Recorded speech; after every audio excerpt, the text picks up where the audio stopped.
Retrouvez votre émission Au Passage des Artistes sur Arsène Radio. Arsène Radio, tous les jours, du lundi au vendredi à 19h30. Ne manquez pas vos artistes préférés dans l'émission Au Passage des Artistes sur Arsène Radio. Arsène Radio. Au Passage des Artistes. Bonjour à tous et bienvenue au Passage des Artistes sur Arsène Radio. Mon invité, et d'ailleurs j'ai un grand plaisir à le recevoir, est avant tout un artiste passionné. Il a formé il y a quelques années, on en parlera donc avec Otis et Matt Pokora, un célèbre, et j'étais fan à l'époque, il y a 15 ans à peu près, les Link Up. Bonjour Lionel Tim. Bonjour Jazia. Bienvenue au Passage des Artistes sur Arsène Radio. Je suis ravie de t'accueillir d'abord parce que moi j'étais fan de ce groupe-là, c'était juste après Popstar, qui n'était pas en face de sa télé à cette époque-là. Il y a combien de temps, Lionel ? Pratiquement 19 ans maintenant. C'était en découverte du groupe en octobre 2003. On est en 2022, donc pratiquement 19 ans. Ça ne rajeunit pas. Ouais, c'est ça. En tout cas, écoute, je suis ravie de t'accueillir à la radio. On va parler, bien évidemment, d'une pièce de théâtre qui porte également un nom qui ne nous est pas inconnu, qui n'a jamais cru à son étoile, j'ai envie de te dire. Et je suis très heureuse de pouvoir partager un peu de temps avec toi. On va parler musique, bien évidemment. On va parler de ton parcours. Alors, les choses commencent comment ? Parce que tu commences la musique très jeune, toi. Alors, à l'âge de 13 ans, je me découvre une passion parce que j'étais pas très foot et que les sports collectifs, pour moi, n'étaient pas une priorité, du moins pour mon père. Donc, moi, j'étais plutôt un enfant de la balle. J'allais traîner dehors, Et c'est vrai que quand on s'ennuyait un petit peu, on découvrait les chansons. On écoutait beaucoup de Michael Jackson, du Mariah Carey, du Whitney Houston, toute cette époque de la Motown. Et c'est vrai qu'on s'entraînait à chanter. Et moi, cette passion m'est venue là, à 13 ans. Je me suis dit, bon, comment on fait pour devenir chanteur ? Et quand j'étais en cours de musique, j'ai tout simplement posé ma question à ma professeure de musique, qui était Madame Coste à l'époque, et je lui ai dit comment on fait pour devenir chanteur. Elle m'a répondu tout simplement, il faut passer des concours. Et j'ai commencé les concours de chant, et la passion m'est venue. Voilà. Alors, pourquoi la chanson ? Pourquoi pas autre chose, j'ai envie de te dire, le théâtre ou autre chose ? Pourquoi la chanson ? Tu avais déjà des aptitudes ? Tu avais envie de dire quelque chose ou de livrer un message ? J'avais envie de faire entendre ma voix. Et c'est vrai que le théâtre, c'était pas très accessible quand on est en province. C'est vrai que des conservatoires de théâtre, il n'y en a pas énormément. Et puis, il fallait aller en ville. Et puis, il fallait chercher. Et pour tout dire, moi, la simplicité, c'était de chanter et de me produire, de prendre un micro. Et je m'en suis aperçu très vite, les premières fois où j'ai pris mon micro, où j'ai poussé la voix, les gens étaient... il y avait ce silence-là. Et j'avais envie de retrouver ça. Et j'étais pour une fois le centre d'intérêt l'espace de 3 minutes. Et voilà, ça ne m'a plus jamais quitté en fait. Et c'est vrai que le théâtre, la comédie, c'est venu bien après. Mais j'avais toujours ce truc-là. Déjà enfant, j'étais assez trublion. J'étais un petit peu l'arlequin, l'amuseur. Donc voilà. Mais ça allait de pair pour moi en fait. Alors, on rentre dans ta chambre à 13 ans. Quel poster tu avais ? Est-ce que tu avais un souvenir d'une personnalité à l'époque ? Oui. Mon père, je me rappelle, détestait les posters et il se cachait pas pour me les arracher quand j'étais pas là.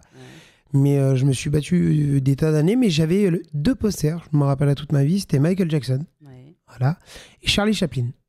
D'accord. Voilà. Et c'est marrant que ces 2 artistes-là t'aient marqué, puisque on y est là. Oui, on est dans la comédie, on est dans le spectacle, et on est également dans la chanson. Et je me rappellerai toute ma vie, c'était le fameux poster du The Kid. The Kid, donc il y avait Charlie assis avec le petit gamin à côté. Et il y avait ce poster-là, ces 2 posters, Michael et The Kid, et Charlie Chaplin. Charlie Chaplin, excellent. Et donc, ce sont 2 personnages qui t'ont marqué. Oui. Et ils ont jalonné un peu ton parcours, puisque aujourd'hui, tu es à l'affiche d'une pièce de théâtre qui raconte un peu ton parcours. Alors, ton parcours, j'ai envie de te dire, un peu complexe, puisque tu as connu bien évidemment la gloire.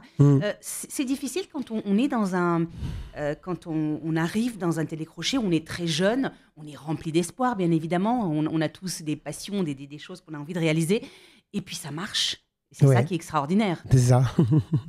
C'est vrai que quand j'ai 26 ans et que je gagne Popstar, c'est vrai que pour moi, c'est comme si j'avais gagné l'euro-million. Bien sûr, j'imagine. C'est des espoirs qui étaient nourris pendant plus de 13 ans. Et à force de se battre, de prendre des cours de chant, de passer sa vie dans les castings et de tout laisser dans sa province et de monter à Paris à l'âge de 23 ans, et à 26, on gagne ce Radio Crochet. Et c'est vrai que là, pour moi, c'est vraiment la révélation. C'est un bonheur pour moi. Moi, je vis un rêve éveillé.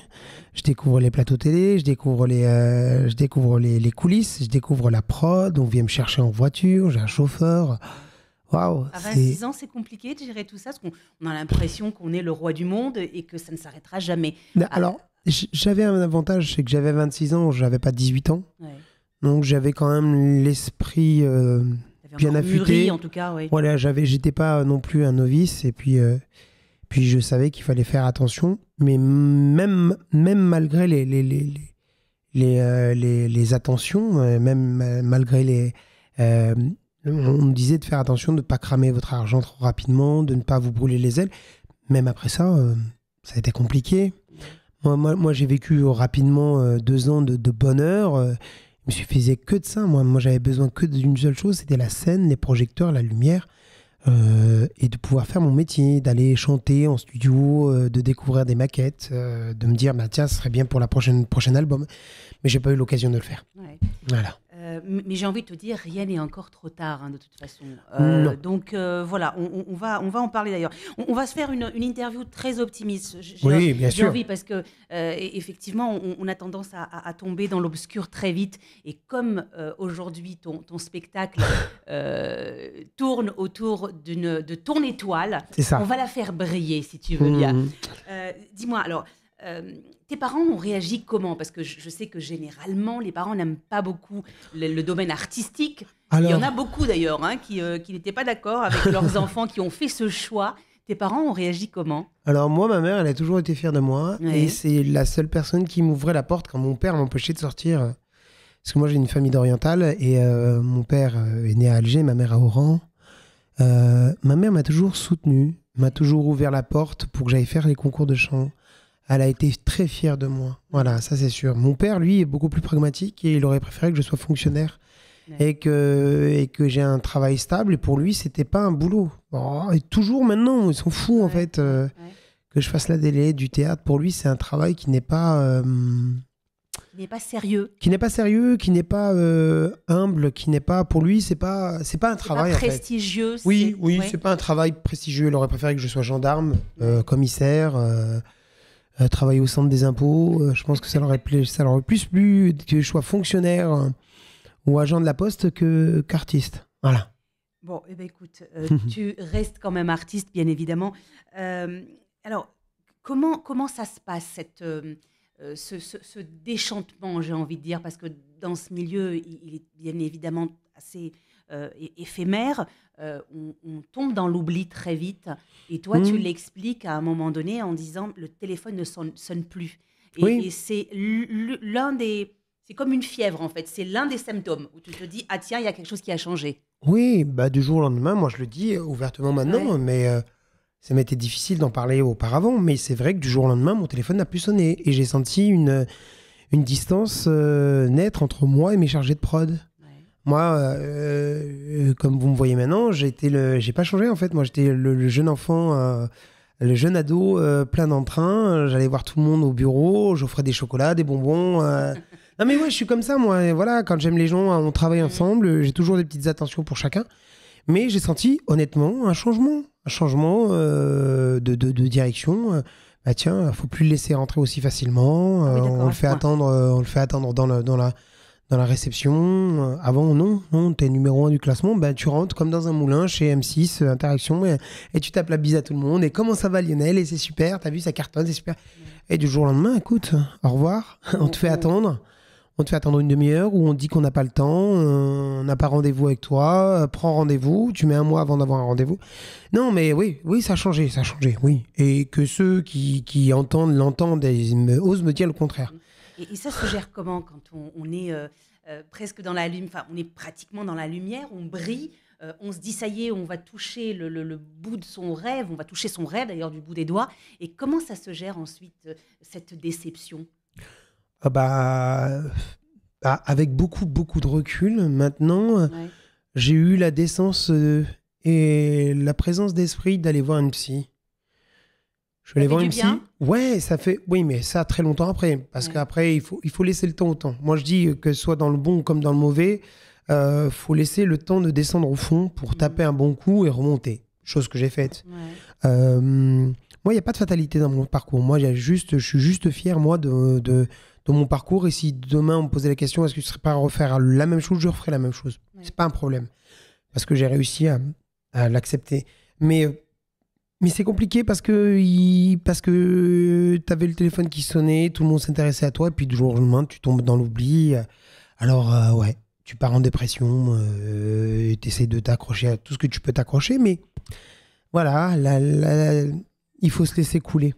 Et il y a eu un sentiment d'injustice où tu te dis, tiens, il y a quelque chose qui ne va pas. Est-ce que j'ai fait quelque chose qui n'allait pas? On se pose ce genre de questions. Oui, quand tu es en dépression, tu te dis toujours, mais c'est de ma faute en fait. Et après, tu as un turnover. C'est entre c'est de ma faute et c'est la faute des autres. C'est de ma faute, c'est la faute des autres. C'est ma faute, c'est la faute des autres.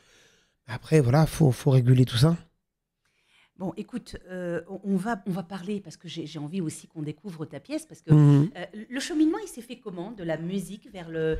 est-ce que c'est une façon un peu comme un exutoire, on a envie de raconter son parcours, ses déceptions, ses rêves, etc., à travers une pièce de théâtre? Alors moi, c'est vrai que après les link-up, après premier single, je me suis dit, bon, qu'est-ce que tu pourrais faire maintenant? Qu'est-ce que t'aimes? Qu'est-ce qui t'anime?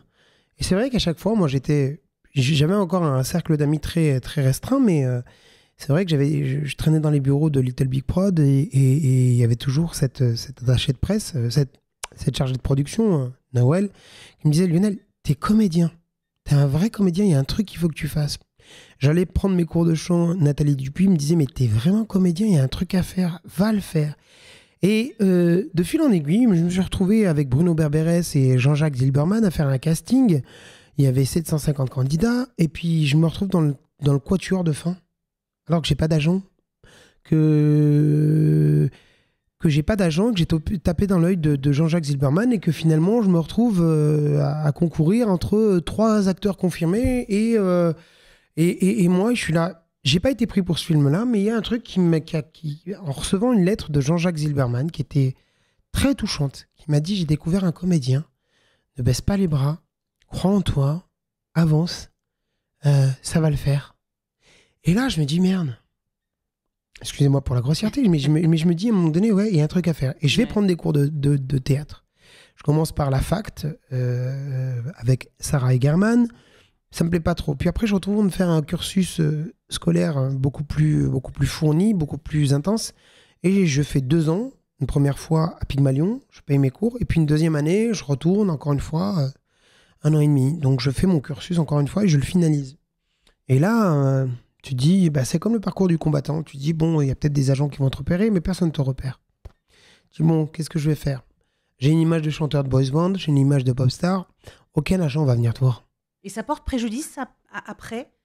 Je sais pas, mais je me suis mis dans la position du n'attends rien des gens. C'est pas parce que tu as fait ça que ça va te porter bonheur ou que ça va te porter chance. Rien. Oublie. Pense terre à terre. Donc du coup, je me suis dit, j'attends personne. Écris ton histoire. Écris une histoire mêlant le fictif et la réalité et mets ça en scène. Ouais. Trouve la personne qui va mettre qui va mettre en mots tes douleurs, tes joies, tes peines, et ta résurrection et ta résilience. Chose que j'ai faite, j'ai pris mon téléphone, j'étais avec un pote à ce moment-là qui voulait absolument faire du théâtre, faire des vidéos sur YouTube. J'écoute, la solution, c'est de faire une pièce de théâtre et d'aller jouer devant du public, devant du vrai. Ouais. Pas du fictif, pas de la vidéo, pas du cinéma, On va commencer par les bases. Et j'ai commencé par les bases. Voilà. Donc j'ai coécrit la pièce avec Franck Lehen. On l'a mise en scène, il l'a mise en scène, on a trouvé un théâtre et j'ai fait par mes propres moyens. Je me suis investi, j'ai investi mon propre argent. Roy a investi. Tu produis toi-même la pièce de théâtre, on est d'accord? On est deux à produire et on a une structure qui nous aide, c'est Giroprod, c'est donc Édouard Aguetan qui nous prête sa structure pour pouvoir faire les DPAE, pour être dans les règles, quoi, de jouer normalement. Et non, voilà, je suis allé chercher mon destin. Je suis en train de chercher, de prendre mon destin en main. Même si c'est compliqué, je vais chercher mon destin en main. Et tu as bien raison, Lionel. Moi, ce que j'aimerais savoir, c'est est-ce qu'il y a eu des réticences par rapport à ton parcours en disant, bon, il essaye la chanson, ça va pas trop, il tente le théâtre. Est-ce que tu as eu, à un moment donné, l'impression que, voilà, il vient au théâtre parce qu'il n'y a pas eu la chanson? Alors très, très honnêtement, moi, je suis très respectueux du monde artistique. Ouais. Je pars du principe que quand tu veux faire des choses, il faut une formation. Bien sûr. D'accord. Si j'étais parti dans cette optique-là, j'ai fait de la chanson, ça marche pas, je vais faire du théâtre parce que j'ai l'impression que j'ai envie d'être dans la lumière, c'était pas ma démarche. J'ai pris 4 ans de cours. Ouais. Je les ai payés, mes cours. Mais vraiment, hein, j'ai rien demandé à personne. J'ai monté mes dossiers AFDAS, j'ai formé, je payais 300, mais j'ai aucun tabou avec ça. J'ai payé 370 € par mois. Ça m'a coûté de l'argent. Pendant 4 ans, je sais pas si vous imaginez, 370 € tous les mois. À payer ses cours, à avancer, à se prendre à tomber, à se relever, à apprendre les choses, à apprendre la rythmique, à apprendre la comédie, à apprendre la dramaturgie, à apprendre le féminin masculin, tous ces thèmes qui sont dus au cinéma. On croit que c'est facile, mais non, il y a une vraie formation. Il y a un vrai travail, surtout. Il y a un vrai travail. Donc moi, quand on me pose la question, oui, t'es allé au théâtre parce que c'était une facilité. Non, c'est pas une facilité le théâtre, du tout. Déjà, moi, j'ai investi du temps, de l'argent, de la sueur. Ça me rapporte rien pour l'instant. Je me bats pour remplir ma salle. On se bat avec Roy, on se bat avec Franck, on se bat avec tous les gens qui m'entourent, ma garde rapprochée pour avancer, mais personne ne vient m'aider. Donc, non, c'est pas. J'aurais préféré garder mon argent, mettre de l'argent de côté et acheter un appartement. Et je ne l'ai pas fait. Et c'est vrai que c'est beaucoup plus rentable. Hein, voilà, oui, c'est vrai. Ouais. Dis-moi, alors, raconte-nous, fais-nous un pitch justement de cette histoire, de ton parcours qui s'annonce. Alors, j'ai lu effectivement beaucoup de critiques. On parle d'émotions, on parle beaucoup d'émotions, et puis on parle d'une révélation, c'est-à-dire que les gens ne t'attendaient pas là où tu te proposes. Il y a une espèce de surprise du spectateur. Alors, parlons franchement, je ne voulais pas me faire de cadeaux. En revenant au théâtre, je ne voulais à aucun moment qu'on me dise « il a choisi la facilité ». Surtout que ce n'est pas le cas. Non, ce n'est pas le cas. Et je voulais vraiment aller au bout de l'extrême de la difficulté. Ouais. Et c'est ce que j'ai fait. Et je me suis donné ce rôle de loser, on va dire, un petit peu dans la pièce, où tu te dis, bon, le mec, il est au bout de sa vie, il va mettre fin à ses jours parce que il n'arrive plus à revenir dans les lumières et puis il est dégoûté par ce monde-là. Ouais. Et le choc se crée parce qu'il a une personne en face de lui qui est une personne qui est fan de télé-réalité, qui est fan de célébrité, qui a envie de devenir comédien mais qui ne l'a jamais fait. Et qui a envie de devenir chanteur, qui a envie d'être dans la lumière et qui ne l'a jamais fait. Et qui croit que ce métier-là, c'est un métier de paillettes et que c'est tout beau, tout rose. C'est du divertissement. Voilà. Et en fait, il y a le choc des cultures, il y a le choc des croyances qui est là et qui met en exergue la difficulté d'être à sa place. Oui. Et donc, non. Donc, l'histoire, elle est née comme ça parce que c'est vrai que dans mes périodes sombres, je pensais sincèrement au pire, parce qu'à un moment donné, tu te dis, bon, les gens ne m'aiment plus. Ouais. Parce que tu sombres, tu descends, tu dis, ça ne va jamais s'arrêter.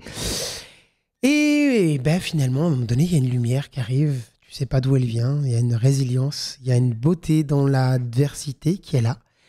Et voilà. Et là, aujourd'hui, je suis fier d'une chose, c'est que je suis sur scène, à la Divine Comédie.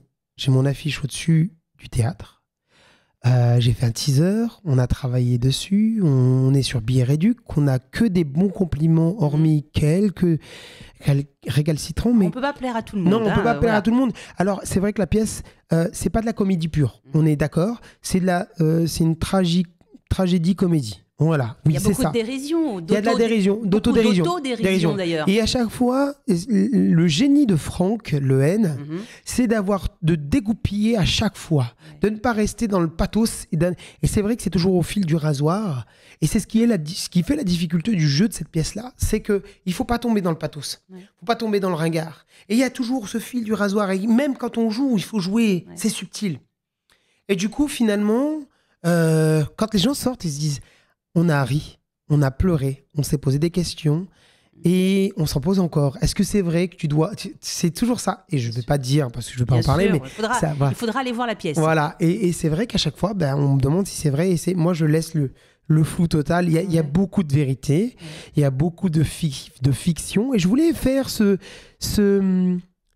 voulais faire cette pièce à la manière d'un Francis Weber. Ouais. Un dîner de cons, les compères, la chèvre. C'est ces grandes comédies où tu as deux êtres complètement opposés qui s'entrechoquent et qui te donnent justement le change. Et voilà, moi je sais qu'à chaque fois que les gens sortent de la pièce, ils ne sortent pas indemnes. Voilà. Tu t'amuses sur scène ?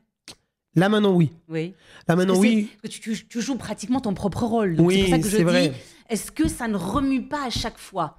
Les choses, en tout cas au début. Mais il fallait s'armer avant. C'est pour ça que j'ai fait une psychothérapie. Parce qu'il faut le vouloir pour aller jusque-là. C'est assez profond. Tu joues avec tes tripes, j'ai presque envie de te dire. Si j'avais pas guéri, je l'aurais pas fait. Ouais.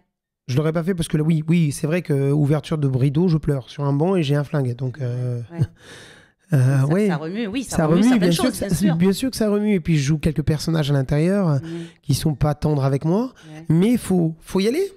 Faut y aller, c'est ça qui fait la force en fait. Je me jette pas des fleurs, mais me fais pas de cadeaux quoi. Ouais. Et on se sent mieux de plus le temps passe et plus les choses sortent. Ouais. Je disais tout à l'heure, c'est un peu comme un exutoire cette pièce de théâtre parce que tu joues ton propre rôle. Donc les choses, au fur et à mesure, tu les dégages de toi. Oui. Est-ce que tu te sens mieux aujourd'hui ? Oui, je me sens mieux, mais comme dans la vie, il y a toujours, quand tu te libères d'un poids, il y en a un autre qui arrive. C'est la vie. Je te rassure. J'ai voulu être indépendant comme j'ai toujours voulu l'être. Et le vrai souci maintenant, c'est que d'être producteur avec Roy et Édouard et Franck, c'est toujours compliqué quand on n'a pas de producteurs qui connaissent le métier. Nous, on a fait ça un petit peu comme à la maison. Moi, ça nous réussit. Voilà, j'arrive à avoir de la promo parce que faut pas se mentir, j'ai un nom, même s'il c'est le chanteur des Link Up, comme on dit souvent, mais à chaque fois j'ai des vrais propos. J'ai un vrai discours. Moi, je fais pas de la promo pour faire de la promo. Je fais de la promo pour vendre un projet qui me tient à cœur, et qui raconte de ma vie, qui parle de ma vie et qui parle de la vie de Roy aussi par la même occasion. Parce qu'il faut pas croire que ça ne tourne qu'autour de ma vie, mais c'est Roy aussi, c'est sa vie aussi, hein. Donc on s'est mis en danger et aujourd'hui c'est compliqué. Quand on se libère d'un poids, il y a le poids du producteur qui arrive là derrière. Parce que là, nous, on a investi de l'argent. Ouais. On ne pense pas pouvoir retomber sur nos pattes. Et on recherche à l'heure actuelle un producteur qui a lui une vraie structure. Et on cherche des tourneurs pour nous faire tourner. Maintenant qu'on a fait nos armes pendant 3 mois... Et vos preuves également. Voilà nos preuves. On a fait nos preuves et que sur Billet Réduc, sur 67 commentaires, parce qu'il faut dire aussi que la pièce est jeune, hein, 67 commentaires, on est à 94% de satisfaits. Donc c'est pas... on va pas se mentir, le public parisien n'est pas tendre. Hein. Quand une pièce n'est pas bonne, il est très exigeant. Quand tu joues à Paris et que tu fais tes armes à Paris, en règle générale, on commence toujours par la province. Nous, on a commencé à l'envers. On commence à Paris, on se fait bien défoncer la gueule parfois parce qu'on estime que les gens n'ont pas assez ri ou que le rythme n'était pas là, mais on avance et on se fait pas de cadeaux. J'ai pas fait de cadeaux en plus à Roy parce qu'il m'a suivi dans ce projet-là, mon acolyte de jeu, mais il savait pas. Il savait pas. Et là, il comprend le métier. Voilà, il comprend vraiment le métier. Donc, pour répondre à la question, je me délaisse d'un point, mais j'en reprends un autre. Oui, voilà. C'est un autre, sous une autre forme. Voilà, exactement. Alors, on parlait de tournée. pour l'instant, est-ce que tu as des dates? Il y a des gens qui s'intéressent un peu à toi ou pas encore? Alors, pour l'instant, c'est vrai que on a eu une discussion avec le directeur du théâtre il y a peu de temps. C'est vrai j'ai pas les moyens. C'est encore une fois, c'est très amateur. Pas amateur, mais on le fait avec les moyens du bord. Oui, c'est rudimentaire. Quoi. C'est rudimentaire. J'ai pas eu 50 000 euros sur la table pour investir dans ma pièce. Bien sûr. Parce que je les avais pas, c'est tout. Et que c'est marrant parce que quand j'ai parlé avec ce directeur de théâtre, il m'a dit de toute façon dans le théâtre, où faut miser fort, gros, ou faut pas le faire.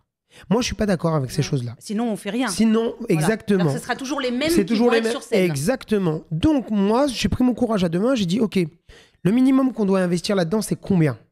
J'ai vu, c'était à ma portée.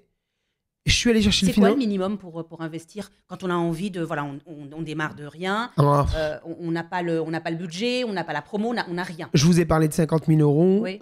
Il faut 20 000 euros. D'accord. Il faut 20 000 euros parce que... allez, 20 000 euros en gros. En gros, pour louer pratiquement 3 mois de résidence dans un théâtre parisien, il faut de la promo, un petit peu de promo, donc il faut des optimisateurs de billetterie. Donc là-dessus, ça peut aller entre 3 000, 4 000, 5 000 euros. Ouais. Mais voilà, mais c'est le minimum. Et encore, moi, j'y suis arrivé parce que j'ai un nom et j'ai encore des contacts, ce qui m'a permis de me passer d'une attachée de presse. Oui, mais à un moment, je gère mon truc et les gens découvrent petit à petit. C'est marrant parce que ça matche bien. Oui. On s'est rencontrés comme ça et ça arrive petit à petit. On arrive à choper des petits rendez-vous, des pièces, des interviews. Donc ce soir notamment, on passe directement sur VL Radio aussi. Voilà, avec Maxime Guény. On a eu Bel et Bien avec Agathe Le Caron et Ali. J'ai eu un peu de promo sur TPMP People. Voilà. Ouais. Mais une pièce, pour monter une pièce, oui, il faut un peu d'argent. Ouais. Quel message pourrais-tu, s'il y en avait un, pour tous ceux qui démarrent, ceux qui ont envie de croire en leur étoile également, parce qu'il n'y a pas que le domaine artistique, il y en a plein, des jeunes ou des moins jeunes d'ailleurs, parce qu'on reste en vie grâce à nos projets, grâce à nos passions. Qu'est-ce qui est le plus compliqué quand on a, voilà, comme beaucoup de gens, quand on n'a pas grand-chose et qu'on croit en son rêve? Il y a une chose qui est très simple. En fait, moi je pars du principe.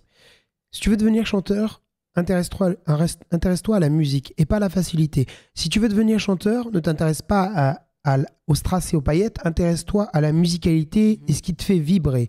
Est-ce que tu veux faire ressentir des émotions à quelqu'un? Est-ce que c'est juste un besoin de reconnaissance? Voilà, ou est-ce que c'est un besoin de reconnaissance? Si c'est un besoin de reconnaissance, tu vas droit dans le mur. Je vais être honnête. Besoin de reconnaissance, ça vient après le travail. On va pas se mentir. Le besoin de reconnaissance ne doit pas prévaloir sur tes capacités artistiques. Le don, le talent, ça se développe par le travail. Et les Américains l'ont très vite compris. Il faut travailler, il faut aller à l'école musicale, il faut aller à l'école théâtrale, il faut prendre des cours. Des mecs qui ont des dons, il y en a 1 sur 1 million. En France. Et puis même le don. Voilà, on a besoin de le travailler. On a besoin de le travailler. Donc si tu veux... Et en plus, qui plus est maintenant, si j'ai un message adressé à un jeune chanteur qui veut réussir, je ne parle pas de mode, je ne parle pas de phénomène de mode, parce que il faut s'armer, attention, parce que tu peux avoir un succès fulgurant et puis partir en dépression et pas avoir la force que j'ai eue pour remonter la pente. Parce que tu peux faire un succès et partir en dépression et faire des conneries après. Maintenant, c'est un métier qui est ingrat. Et la sélection, c'est comme la jungle ou la savane. C'est une sélection naturelle qui se fait. C'est celui qui aura travaillé ses fondations qui réussira. Donc un conseil pour un jeune qui veut commencer à chanter. Il y a des cours de chant sur YouTube, c'est gratuit. Tu as une connexion internet, tu t'intéresses à ça et tu vas prendre des cours. Le maintien, le souffle, l'univers, écouter des chansons, poser ses fondations, créer son univers. Pas des trucs simples. Écrire ses propres chansons. Voilà, écrire ses propres chansons ou trouver un parolier qui va te mettre en beauté. Pas un phénomène de mode en disant je suis dans la base, non, ça sert à rien pour moi. Pour moi qui suis un puriste, travaille ta musique. Pour être comédien, c'est pareil. Va dans un conservatoire de MJC, commence à prendre des cours, lis, instruis-toi, lis les standards. On est en France, on a une chance, c'est qu'on est un pays littéraire. On On est le pays du théâtre, on est le pays de Molière, de la culture. Donc prends un bouquin, lis. Ne dénigre pas Molière, Les femmes savantes ou Le médecin malgré lui ou Les fourberies de Scapin. Ne le dénigre pas. Si tu aimes ça, intéresse-toi aux vers, aux proses, aux jeux, au rythme, aux ruptures. Ça c'est gratuit, hein. On parle pas d'argent, hein. Là, on ne parle pas d'argent. Quelqu'un qui est jeune et qui n'a pas de moyens, qui vit d'une famille modeste comme la mienne, qui vit à Dunkerque, qui vit à Marseille, qui vit n'importe où en France et qui a envie de se cultiver, d'avancer, de grandir, de devenir comédien, chanteur, il peut y arriver. Il peut y arriver, il faut qu'il y croie. Et ne laissez personne lui dire le contraire. Mais il y a une base à avoir, une rigueur. Travailler. Ça n'arrive pas. La célébrité, c'est simple. Tout le monde fait des vidéos sur YouTube, sur TikTok, sur Instagram, en montrant leurs fesses, en faisant des conneries. On réussit à devenir célèbre.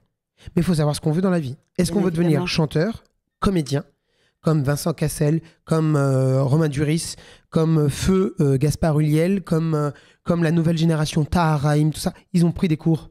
Ils sont devenus bons en travaillant, en s'entraînant. Pas du jour au lendemain. Moi, je ne te parle pas de petites starlettes qui font le buzz sur un truc, à qui on donne la chance de faire des apparitions dans un film. C'est sur la durée qu'il faut savoir ce qu'on veut. Voilà. Mon conseil, travaille. Ne demande rien à personne. C'est gratuit. T'as pas les moyens? C'est pas grave. Sois poli. Apprends tes textes. Tiens-toi bien. Et persévérant aussi, parce que c'est important. Voilà. Persévérer. Exactement. Ne jamais rien lâcher. Voilà. Et travailler à l'école pour avoir un bagage si jamais ça ne marche pas. Toujours un plan B. Justement, ton plan B à toi, ça aurait été quoi si jamais, si tu n'avais pas eu cette opportunité, si tu n'avais pas, à un moment donné, si tu n'avais pas cette force, cette persévérance, qu'est-ce que tu aurais fait?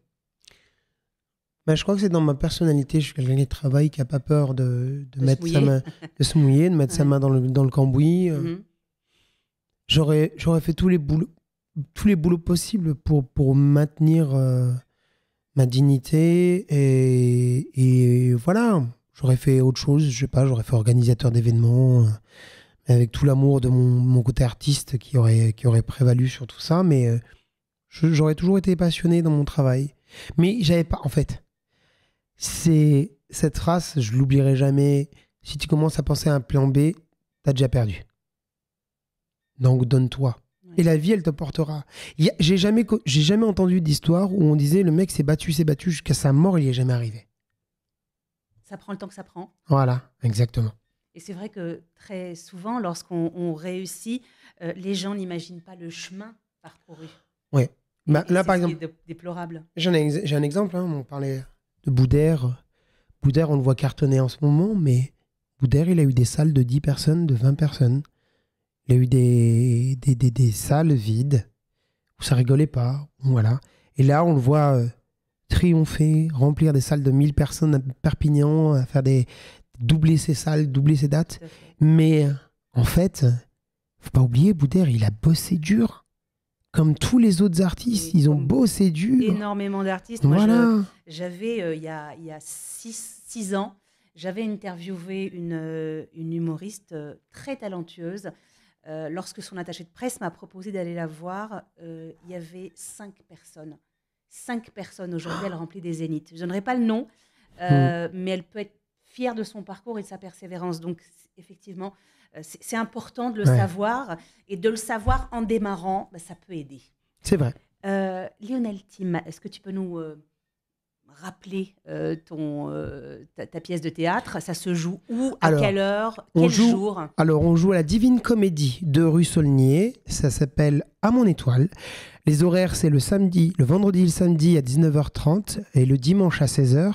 Mais là, on va prolonger jusqu'à fin avril, normalement. Et on passera du samedi et dimanche. Donc, ça sera 19h30 ou 16h. Les places, elles peuvent être achetées sur Billets Réduc. On a fait une chose très importante parce que je sais que parfois, le théâtre n'est pas accessible aux gens qui voudraient aller au théâtre. Donc, on a mis les places à 10 €. 10,95 € exactement. Donc, ça fait 11 € parce qu'il y a les frais de billetterie pour Billets Réduc. Mais on a fait un tarif bas pour attirer les gens et pour qu'ils puissent venir voir une pièce de théâtre, parce qu'ils n'ont pas l'habitude, ou pour ceux qui vont voir beaucoup de pièces. Voilà, on a mis ce tarif-là unique jusqu'à la fin de l'exploitation. Et donc, c'est à la Divine Comédie, c'est 2 rue Saulnier dans le 9e, c'est à côté des Folies Bergères, ça s'appelle À mon étoile. Et quoi dire d'autre? Bah écoutez, venez nous voir et prendre un bon bol d'air. Voilà. Et en plus, il y a une chanson à l'intérieur que j'ai coécrite avec François Velgreen et Moziman. C'est une chanson qui me tient à cœur parce que François Velgreen était à l'origine de À mon étoile, le titre. Et Moziman, c'est mon ami depuis plus de 20 ans. Donc, c'est un peu la boucle qui est bouclée. Et c'est vrai que c'est formidable. En plus, moi, ce que j'aime, c'est avant tout, parce que j'imagine que le parcours est quand même fastidieux, comme beaucoup de gens, dans différents domaines d'ailleurs. Mais ce qui est super, c'est d'aller voir une pièce de théâtre qui est pas dans le pathos. On est dans l'optimisme. Voilà. C'est-à-dire qu'on sort de là et on se sent bien et on se dit, finalement, moi, j'ai un rêve. Et je vais le faire. Voilà, j'aimerais le réaliser. Et pas forcément dans le domaine artistique. Hein. Non, dans tout. On a de l'espoir et on en a énormément besoin en ce moment après toute cette sale période qui est passée. L'actualité n'est pas toujours très optimiste. Donc, c'est vrai que ce genre de pièce de théâtre, ça fait du bien. D'abord, parce que on va... D'abord par curiosité parfois, parce qu'on n'est pas forcément habitué. On y va par curiosité et puis après, on est enchanté et on a envie de retourner. Mais c'est ça en plus qui me plaît parce que quand je regarde les messages, je regarde toujours les critiques sur Billet Réduc et tous les autres sites. C'est vrai que les gens me disent, je lis souvent, on ne s'attendait pas à ça, on a été surpris, bravo. Et non, moi ça me touche beaucoup parce qu'on prend le temps en plus à chaque fin de pièce de venir voir les gens dehors et de prendre à chaud leur ressenti. Et c'est vrai que on a eu beaucoup de bienveillance et je les remercierai jamais assez. Voilà. Lionel, Tim, merci beaucoup d'avoir partagé ce petit moment de confidence qui s'appelle d'ailleurs Au passage des artistes. Merci d'avoir arpenté ce chemin avec nous. J'espère que c'est une pièce de théâtre qui, comme son nom l'indique, brillera et puis pourquoi pas te donnera d'autres opportunités et puis d'autres projets, pourquoi pas. On l'espère. Pour finir, est-ce que la musique, on y pense encore ou c'est fini, tu en fais ton deuil? Pour l'instant, j'y pense pas trop. Je me laisse porter par le courant, en fait. Je veux pas... Ma voix est toujours là, je la travaille tous les jours. La chanson qui est chantée dans la pièce est juste magnifique. Je le laisse vivre, en fait. Je veux plus projeter de choses. Je veux, en fait, vivre l'instant présent et me laisser porter par le... Par le vent. Par le vent, ouais, c'est ça. Bon, écoute, en tout cas, bon vent à toi. Merci. Et puis, donc, on te retrouve sur scène pour À mon étoile. À mon étoile. Merci, Lionel. Merci à toi.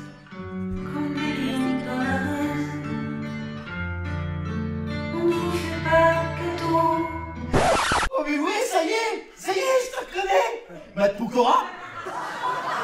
En gros que je suis resté enfermé une semaine dans le noir quand j'ai appris que le groupe s'arrêtait. T'avais pas payé l'électricité? Baby, après le show, la danse.